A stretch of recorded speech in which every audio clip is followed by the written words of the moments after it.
यो साहसका लागि तपाईहरु सबै नौजवान युवाहरूलाई हार्दिक धन्यवाद व्यक्त गर्न चाहन्छु।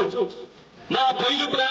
तपाईहरुको साहस, तपाईहरुको उत्साह, तपाईहरुको एजेन्डा, तपाईहरुका समस्याहरूको समाधानका निमित्त आज जसरी तपाईहरुले यो सहभागिता जनाएको छ यसले मलाई झन् जिम्मेवारबोध बनाएको छ। त्यसकारणले गर्दा म युवाको पक्षमा निरन्तर अगाडि बढिराखेको कुरा यहाँ गर्दैछ। म युवाका रोजगारको कुरा होस्, युवालाई नेपालभित्रै विभिन्न प्रकारका रोजगार सृजना गर्ने कुरा होस्, यसका निमित्त मेरो तर्फबाट म यदि निर्वाचित भएछु भने म युवाहरूलाई नेपालमा राख्नका निमित्त रूपन्देहीको बुटोल निर्वाचन क्षेत्र अन्तर्गतका थुप्रै ठाउँमा हामीले बन्द रहेका धागो उद्योग लगायत यहाँ एउटा हरेक निर्वाचन क्षेत्रमा एउटा औद्योगिक क्षेत्र निर्माण गरेर त्यसमा युवाहरूको हजार युवाहरूलाई रोजगार दिने ग्यारेन्टी गर्ने जिम्मेवारी आज तपाईहरुको सहभागिताले